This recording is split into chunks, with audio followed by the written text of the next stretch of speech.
श्री राम जय जय राम।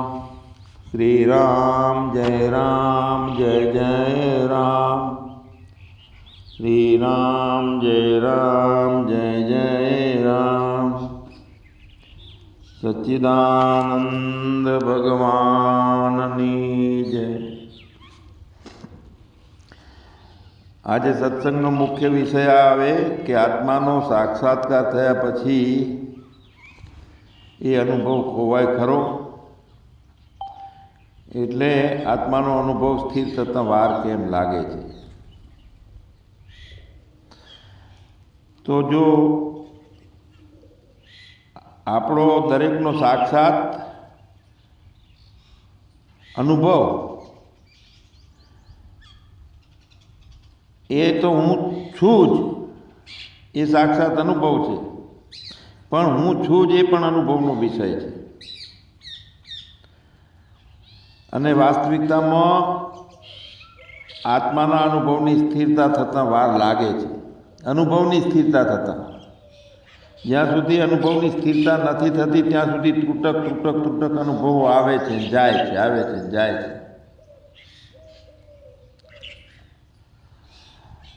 આપણે જેમ માનીએ છીએ એમ અનુભવ નથી એનો. તો એના વિશે ખાલી એટલું જ કહી શકાય કે જો હૈ સો હૈ, એ જેવો છે તેવો જ રહે છે. બીજો કોઈ એનામાં ચેન્જ કે વિકાર કે આવતો નથી, અને એ સત્તા રૂપે છે.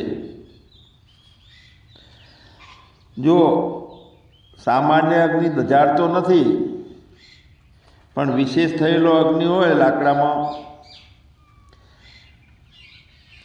તો દજાડે છે. વિશેષ થયો એટલે પ્રગટ થયેલો હોય તો. લાટીમાં કેટલા લાકડા પડ્યા છે, ક્યાં કોઈને બાળતા નથી, પણ એ પ્રગટ થઈ ગયો એકદમ. અગ્નિ દજાડે છે તો એને કોઈ ચમત્કારિક યુક્તિઓથી, મંત્રથી એની શક્તિ ઓછી કરવામાં આવે તો એ નથી દજાડતો. પછી એમ આત્મા એટલે કે આપણે હંમેશા સાક્ષાત છીએ. આત્મા સાક્ષાત છે, પ્રગટ છે, પણ વાસનાઓ એને ઢાંકે છે. આપણી પોતાની વાસનાઓની જે ચંચળતા છે, રજોગુણનો પ્રભાવ છે, એમાં આપણે જગતને માન્યું છે, અને બીજો સામે દેખાય છે અને હું નોખો છું. એવી આપણી વાસનાઓની ચંચળતાઓના કારણે આપણો પોતાનો અનુભવ કાયમી નથી લાગતો, આપણને સ્થિર નથી લાગતો. તો એ વાસનાઓ ઢોકે છે, અને વાસનાઓની ચંચળતાના કારણે આપણો અનુભવ સ્થિર અને કાયમી બનતા વાર લાગે છે. એટલે શું થાય છે કે ત્રુટક પોતાના અનુભવો ચાલુ રહે છે. અને ત્રુટક પોતાના અનુભવો છે એ આપણા પુનર્જન્મને રોકી શકતા નથી. કટકે જે આત્માનો અનુભવ કરીએ ને આવે ને જાય ને વચ્ચે જગત સાચું આવું લાગે છે, તો એમાં પુનર્જન્મ આપણે રોકી શકતા નથી. એ જન્મ મરણનો ફેરો ચાલુ રહે છે. અડોલ એક તેલ ધારવત ધારા જે છે અનુભવની સ્થિરતા, તે જ પુનર્જન્મને રોકી શકે. અને તે વાસનાઓ અને ચંચળતા ના થાય તો સ્થિરતા આવે. અને વાસનાઓ અને ચંચળતા આવવાનું મૂળ કારણ છે કે આપણને પોતાના ઉપર શ્રદ્ધા નથી. હું છું ચેતન ને બીજું કાંઈ નથી. આવું થવું જોઈએ આપણને. એટલે જ્યાં સુધી વાસનાઓ હોય ત્યાં સુધી આપણી સ્થિરતા જે છે, આત્માનો અનુભવ કાયમી બની શકતો નથી. તો વાસનાઓને શાંત કરવા માટે શું? તો મહાપુરુષોના સાનિધ્યમાં, સદગુરુના સાનિધ્યમાં એમની આજ્ઞાઓનું પાલન કરી અને વાસનાઓ શાંત થાય, મન સ્થિર થાય છે એમાં. અને જેટલી સ્થિરતા વધે છે તો એમાં સમાધિનું સુખ આપણને અનુભવાય છે કે હા મજા આવી, બહુ સ્થિર રહે છે મન મારું હવે. તો જેમ મંત્રના બળથી કે કોઈ પણ યુક્તિઓથી પ્રગટ થયેલો અગ્નિ આપણને બાળી શકતો નથી, એમ મહાપુરુષના સંસર્ગમાં, જ્ઞાન સભાના અભ્યાસમાં, એના પ્રભાવમાં વાસનાઓ આપણને બંધન કરતી નથી. પછી પ્રભાવમાં રહીએ ને, જ્ઞાનના પ્રભાવમાં, સદગુરુના પ્રભાવમાં રહીએ એટલે ગુરુ એટલે 5 ફૂટના પૂતળાની વાત નથી કરતો. અત્યારે હાજરા હાજર દરેકની અંદર જે જેના કારણે સંભળાઈ રહ્યું છે એ ગુરુ છે, અને એ સાકાર પણ થયેલો છે મહાપુરુષોના રૂપમાં. એટલે ગુરુની હાજરીમાં શિષ્ય સાચું જ્ઞાન અને આત્માનો અનુભવ મેળવે છે, આત્માનો અનુભવ મેળવે છે. પણ પોતાનામાં કાયમી સ્થિરતા થવા માટે એને આગળનો પ્રયત્ન પોતાને કરવો પડે છે.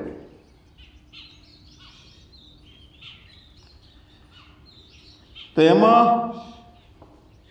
સફળતા આપણને મળે, સ્થિરતા વધે છે, એટલે આપણને આપણા ઉપર પોતાની શ્રદ્ધા વધતી જાય છે કે હા હવે મને ખ્યાલ પડી કે હું જ છું, મારા સિવાય કાંઈ નથી. પોતાની સત્તા સાચી જણાય પછી. અને એ પણ પોતાનામાં બીજું કાંઈ બહારના વિષયો અસર નથી કરી શકતા. ભટકણમાં અને ચંચળતામાં પાછું મન નથી ભટકાતું. મુક્ત ગગનનું મસ્ત પંખી એવી રીતે જીવન મુક્તની દશા આપણને અનુભવાય છે. નિર્ભયતા રહે છે, અસંગતા રહે છે. આ અનુભવો આપણને પોતે હું જ સત્ય છું એવી દ્રઢતા કરાવે છે આપણા અનુભવો. એટલે સાચું જ્ઞાન જે છે એની આ પ્રક્રિયા છે સૂક્ષ્મ, કે સદગુરુના સાનિધ્યમાં અને સ્વાધ્યાયથી. તો એ કરીએ છીએ ત્યારે મારે પોતાના આત્માના અનુભવમાં રહું તો એ જ્ઞાનની સ્થિરતા ના વધે. ચલો હું રોજ આંખો બંધ કરી અને પોતાનામાં રહું છું અને નક્કી કર્યું છે કે હું અડોલ છું, મને ક્યાંય મન ભટકણમાં આવતું નથી. તો જ્યાં સુધી એવી સ્થિરતા ના થાય ત્યાં સુધી આંખો બંધ કરી અને જે સમાધિ થાય છે ઉપરલી એ સારી છે, પણ એનાથી આગળ વધવાનું. કે જ્યાં સુધી નિષ્ક્રિયતા તો રહી ને, એમાં મેરે અપને સિવા કુછ નહીં, એ તો રહ્યું ને. હવે નિષ્ક્રિયતા અને સક્રિયતા એ બંનેનો મેળો થઈ જાય છે કે જ્યાં જે જો હૈ સો હૈ એવું રહે છે. જ્યારે આપણને નિષ્ક્રિયતા અને સક્રિયતા એ બંને એકબીજાના વિરોધી નથી પણ અભિન્ન છે એવો અનુભવ થાય છે, એટલે કે લાડવા જેવી વૃત્તિ ચિત્તની વૃત્તિ બની જાય છે, બ્રહ્માકાર અસંગી.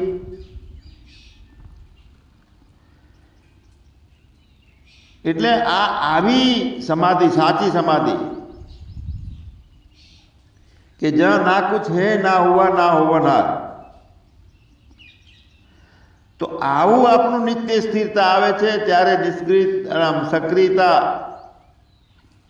સમાધિ પણ ચાલી જાય. તો સમાધિ ચાલી જાય છે તો હા, એ સમાધિના બદલે એક પોતાનો નિત્ય શુદ્ધ બુદ્ધ સ્થિર તેલ ધારવત અનુભવ કરવાનો છે. પણ ઘણી વખત એવું થાય છે કે મસ્ત મજાથી અડોલતા રહેતી હતી 4 દિવસથી, હવે વિક્ષેપ ભાવ થઈ જાય અને પછી સંશય થાય છે કે મારી સમાધિ સારી લાગતી એ જતી રહી. તો આવે જાય અંદર બહાર વધારે ઓછું વિકારી અવિકારી બધાય ભાવો છે આ અજ્ઞાનની નિશાની. મતલબ કે સમાધાન, ક્યાંય વિરોધ નહીં અને કાંઈ બીજું નહીં, અને મારા સિવાય કાંઈ નહીં. આ 3 સિદ્ધાંતો, કોઈનો ક્યાંય વિરોધ નહીં, ક્યાંય કદી એ બીજું નથી, અને મારા સિવાય બીજું કાંઈ નથી. આ 3 મુખ્ય વાતો એ જીવનની અંદર વણાઈ જાય છે ત્યારે એ સમાધિ છે, અને એ સમાધિ આપણું સ્વાભાવિક જીવન બનવી જોઈએ.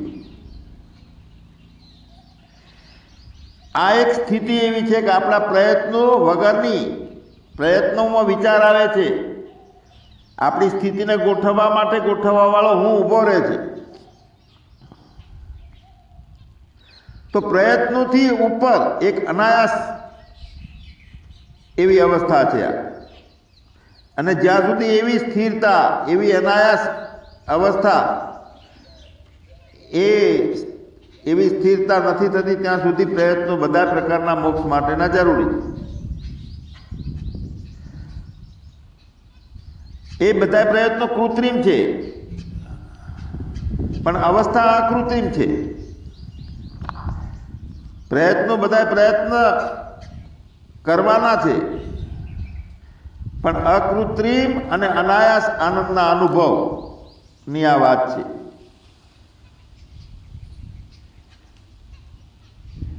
તો અકૃત્રિમ અને અનાયાસ આનંદના અનુભવ પછી આપણે પોતે વારંવાર એને અનુભવવાનો પ્રયત્ન કરીએ છીએ. મજા આવે છે, એમાં સ્થિરતામાં આગળ વધીએ છીએ. પણ અખંડ પરમ શાંતિ, પરમ મૌન આનંદ, પરમ આનંદનો એક વખત અનુભવ કર્યા પછી કોઈ પણ એમાંથી બહાર નીકળવાની ઈચ્છા નથી કરતો, એમાં આગળ વધવાની ઈચ્છા કરે છે. કારણ કે એ સુખ એવું છે.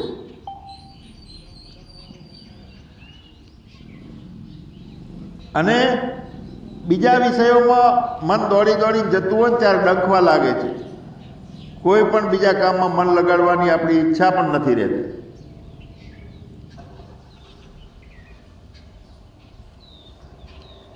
તો હું ઘણી વખત કહું છું કે જેમ અજ્ઞાની હોય અને વિચારોમાંથી મુક્ત થવાનું અઘરું લાગે છે, એમ આવું નિત્ય શુદ્ધ પોતાનું હોવું અને પોતાની સ્થિરતા છે એવું જ્ઞાન, અને એવા જ્ઞાની માટે બહારના વિષયોમાં જોડાવાનું પણ મુશ્કેલ લાગે છે. એટલે કે વૈરાગ એટલો દ્રઢ થઈ જાય છે, વિવેક એટલો દ્રઢ થઈ જાય છે.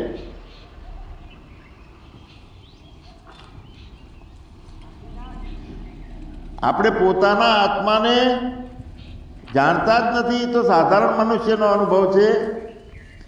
પછી આત્માની સ્થિરતા ત્રુટક રહે છે અને ભૂલાઈ જાય છે પોતે પોતાને. એ મુમુક્ષુ સાધકની અવસ્થા છે. પણ સિદ્ધની અવસ્થા છે કે બધું ન્યુટ્રલમાં ચાલે. કર્મો થતા હોય તો કોઈ અસર ના થતી હોય, જ્યાં જાય અને જે જાય એનું ભજન અને ધ્યાન હોય. એટલે જે પોતાની નિપુણતા છે એ નિપુણતા દરેકની, જેને ખેતી કરવાની હોય, ઓજારો ઘડવાની હોય, જ્ઞાન પીરસવાની હોય કે સેવા કરવાની હોય, જે નિપુણતા હોય એ નિપુણતામાં એનોય નિપુણતા પકડી રાખી અને એમાં જલકમલવત થઈ જાય છે. પોતાની નિપુણતા પ્રભુને ચરણે અર્પણ કરી એટલે ન્યુટ્રલમાં બધું થાય. ખાલી પલોઠી વાળી અને ધ્યાનમાં બેસીએ એ સમાધિ નથી. જે નિપુણતા છે એ નિપુણતામાં સમાધાન કેળવાય તો એ પણ સમાધિ છે. પણ વાવાઝોડા જે છે આપણા સત્વગુણમાંથી રજોગુણમાં, રજોગુણમાંથી તમોગુણમાં, તમોગુણમાંથી રજોગુણમાં, એમાંથી પાછા સત્વગુણમાં, ઘડીક સમાધિમાં બેસીએ, ઘડીક દોડીએ. અંદરની ચિત્તને જુઓ કેટલી અડોલતા રહે છે. કાયમ માટેનો એક હું છું તે રહે છે કે બધું અંદર બદલાય છે.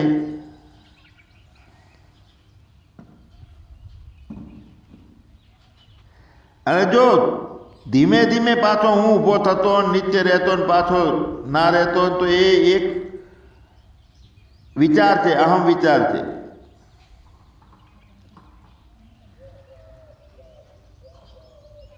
અંતર પ્રજ્ઞ ચ બહિર્પ્રજ્ઞ. બહિર્પ્રજ્ઞ એટલે બહારની બહિર્મુક્તા, પણ અંતર્મુક્તા વાળો જે અહંકાર છે એ કાયમ સ્વપ્રકાશિત છે, સ્વસંવેદ છે અને કાયમી છે, અડોલ છે.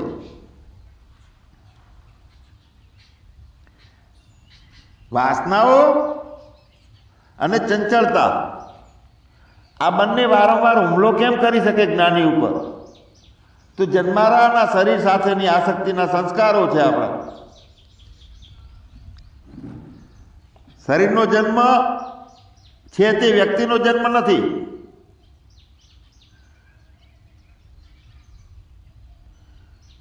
અને મન બુદ્ધિ અંતઃકરણ છે, અંદર અહંકાર છે, અહંકારનો જન્મ છે એ વ્યક્તિનો જન્મ છે. હવે એ અહંકાર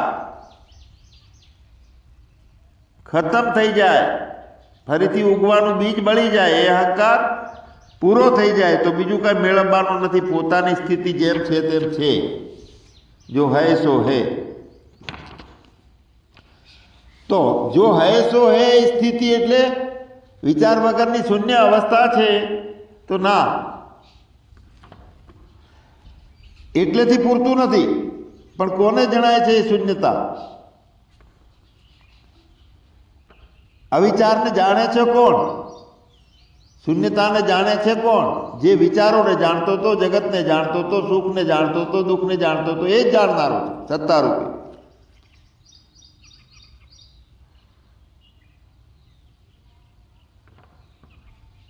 હા, બધું લય થવું જોઈએ, બધું શૂન્યવત થવું જોઈએ. પણ સમાધિનો અનુભવ તો એ જ છે કે જે જેવો છે તેવો છે. કેવો છે? સત છે, ચિત્ત છે અને આનંદ સ્વરૂપે છે. ચિત્ત છે એટલે ચેતન છે. તે જોનાર છે પણ જોવામાં આવતો નથી, જાણનાર છે પણ જાણવામાં આવતો નથી, કરનાર છે પણ કરવામાં આવતો નથી.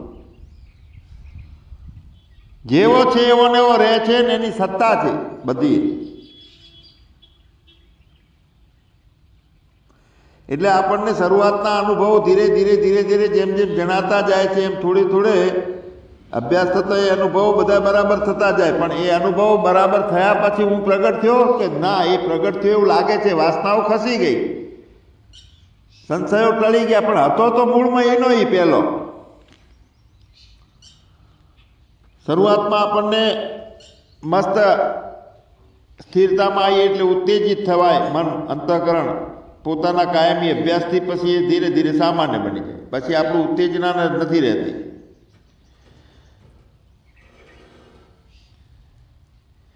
સરળતા અને સહજતા છેલ્લે રહે છે.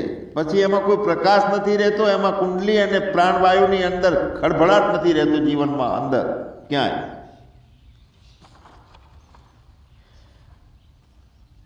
જ્યાં સુધી ચમત્કારોમાં જાય છે, સિદ્ધિઓમાં રહે છે, તો આ પણ મન ભટકતું છે. એટલે ભટકેલા મનની બાવાજી ભૂલો રે સુધારજો, આ છે. સિદ્ધિઓમાં પણ ભટકતું છે મન.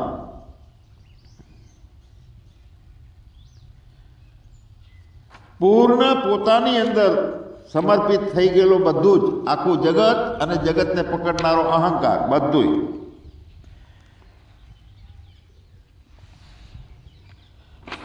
એ જ ભૂમિકા સાચી છે.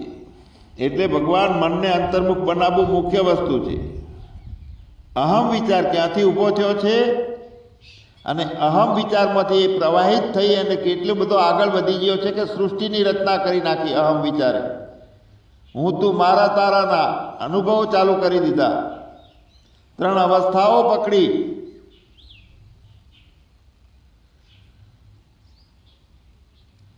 પાંચ કોષોની અંદર સપડાઈ ગયો. અન્નમય, પ્રાણમય, મનોમય, વિજ્ઞાનમય અને આનંદમય કોષમાં પકડાઈ ગયો. એ અહમ વિચારનો પ્રવાહ ચાલુ થઈ ગયો. પણ એ હું વાસના રહિત વિચાર રહિતનો જે હું પ્રગટ થાય છે એમાં લય થઈ જાય. હુંનો હુંમાં લય થઈ જાય. ત્યાં મન પણ નથી રહેતું. જ્યાંથી એ અહમ વિચાર નીકળે છે, જે એનું અધિષ્ઠાન છે, જે પાવર છે, એનો જે સત્તા છે, તે જેવો છે એવો છે ને એવો રહે છે. અને તે સત્ય છે, તે ચેતન છે, તે આનંદ છે. અને બાકીનો બધો વિચારોનો પ્રવાહ તેમાંથી નીકળે છે, સત્યમાંથી, અધિષ્ઠાનમાંથી. તો હું બ્રહ્મ છું એવું ધ્યાન આપણે કરીએ છીએ તો એ પણ એક વિચાર થયો. તો કરવું જોઈએ કે નહીં?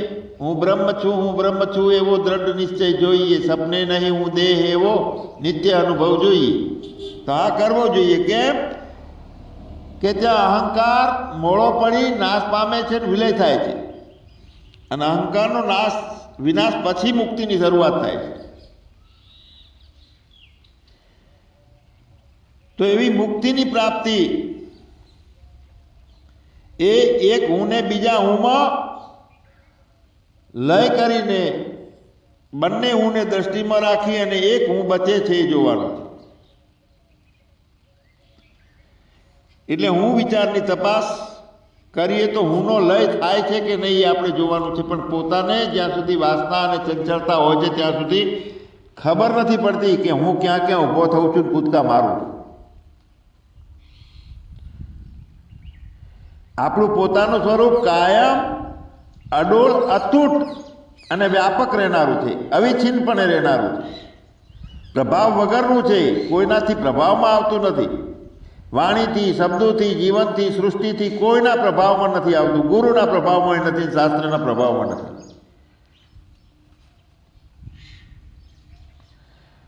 અને વૈચારિક જે અહંકાર છે, વિચારથી ઊભો થયેલો છે, એ એના નીચે રહે છે. એ ફરી ફરી જન્મ લેનારો છે. અને પોતે જે અપ્રભાવિત રહેનારો હું છે એ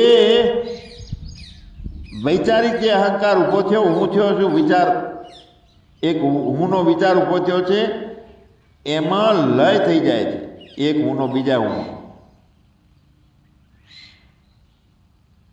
તો આપણું વ્યક્તિગત જે ભાવ છે આત્મ સાક્ષાત્કારથી આપણને એવું દેખાય છે કે આ જે ઊભો થયેલો હું છે એનાથી હું પર હવે છું, હવે સાચો હું.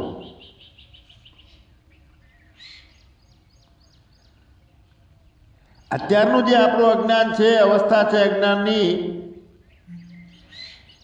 એ અજ્ઞાનની અવસ્થા ચેતન આત્માનું અચેતન શરીર સાથે એકતા થઈ, એના કારણે આ બધી ભૂલ થઈ ગઈ છે. જડ અને ચેતન મિશ્રિત થઈ ગયું છે. આપણે પોતે જોઈએ કે સાક્ષીમાં છીએ તો ક્યાં સુધી સાક્ષી છે?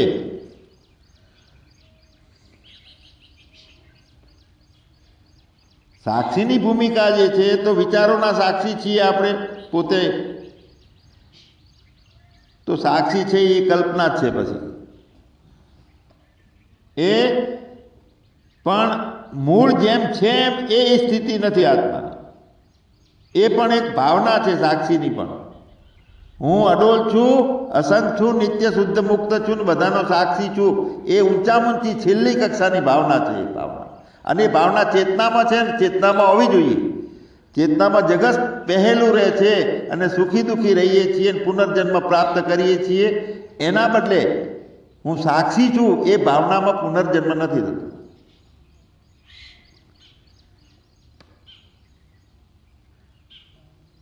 તો ચેતના છે ત્યાં સુધી પ્રાણ અને વ્યુત્થાન, એમાં પૂર્ણ જ્ઞાનીને જે મન છે એ સત્વ રૂપે રહે છે, અજ્ઞાનીને મન રૂપે રહે છે. બાકી મન છે એ જ આત્મા છે. જ્યારે મનને વિચાર રહિત બનાવવામાં મદદરૂપ કરે છે આ એક ભાવના, સાક્ષીની ભાવના છે. આપણે કલ્પના કરીએ કે ના કરીએ પણ આપણું પોતાનું હોવું કાયમ છે. અને એ કાયમ છે, એના સિવાયનું જે કાંઈ વિચારવું તો ત્યાં સાક્ષી અને સાક્ષ્ય રહે છે. અને કાયમ છે જેમ છે એમ જ છે. તે સાક્ષી સાક્ષ્ય બે ઉડી જાય છે ને એનોય સાક્ષી છે, એ જ પોતાનું સ્વરૂપ છે. તો પોતાનામાં પોતાનાપણે રહેવું એ જ મુખ્ય વાત છે. અને એ આપણી પોતાની સ્વાભાવિક જે અવસ્થા છે, જેમાં એક જ શબ્દ આપણે કહીએ છીએ કે ના કુછ હે ના કુછ હુઆ ના હોવનહાર. જાગ્રત, સ્વપ્ન અને સુષુપ્તિ આ ત્રણેય અવસ્થાઓનો જે ત્રણેય અવસ્થા વખતે નિરંતર જે પ્રવાહ વહે છે તે શુદ્ધ ચેતનાનો. એ શુદ્ધ ચેતનામાં બીજું કાંઈ પકડાયેલું હોય છે ત્યાં સુધી આપણને એવું થાય છે કે કેમ સ્થિરતા રહેતી નથી પોતાના અનુભવની. તો આપણે શોધીને આત્માને અનુભવવાનો છે. અને હૃદયની અંદર જે જગત ભરેલું છે દૂર કરવું છે, અજ્ઞાન દૂર કરવું છે. તો જો ભગવાન આપણે કાંઈ કર્યું નથી, બધું હૃદયની અંદર આપમેળે બધું થયું છે. આપણી ઈચ્છાનું બીજ રોપણું, બાકીનું બધું કરુણાથી ઈશ્વરી એવો ભૂમિકા જ છે કે બધું આપમેળે થાય છે. હવે એ હૃદયની અંદર સાક્ષાત્કાર થઈ જાય છે તો એની અંદર ને બહાર કંઈ રહેતું નથી. અંદર બહાર એક રસ, જો ચેતન ભરપૂર, કેવો વિભુ નભ સમ સૌ બ્રહ્મ હે, નહીં નેરે નહીં દૂર. તો આવા સત્ય સિદ્ધાંતનું દર્શન રહે, આત્માનો સાક્ષાત્કાર નિત્ય રહે અને નિત્ય સ્થિરતા રહે. એટલા માટે જે અહીંયા સત્ય નિર્દેશો કહેવામાં આવે છે જ્ઞાન માટેના, એનું પાલન કરવું પડે. અને છતાંય પોતાના બાબતમાં ક્યાંય સંશય રહી જાય છે તો આ જ્ઞાન સભાની અંદર પ્રશ્ન મૂકી શકાય છે. પણ જે મુખ્ય સત્ય સિદ્ધાંતો છે કે અભિન્નતા સિવાય બીજું કાંઈ નથી, જગત કે બીજું કે બહારનું કાંઈ મારાથી નોખું નથી, અને મારા સ્વરૂપે છે, અન્ય સ્વરૂપે છે, એ ભાષે છે ને એમાં માયા છે. તો જે સત્ય સિદ્ધાંતોનું આપણે પાલન કરીએ તો પરમ કક્ષાનું જે મૌન છે, પરમ ભૂમિકા છે, ત્યાં સુધી આપણને આ યાત્રા લઈ જાય છે. બધા ભેદો દૂર થઈ જાય.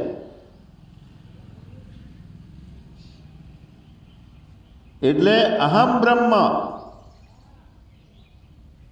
હું પોતે છું, અહમ અસ્મિ પરબ્રહ્મ, નિત્ય શુદ્ધ બુદ્ધ, અવિક્રિય સનાતન રાજા છે.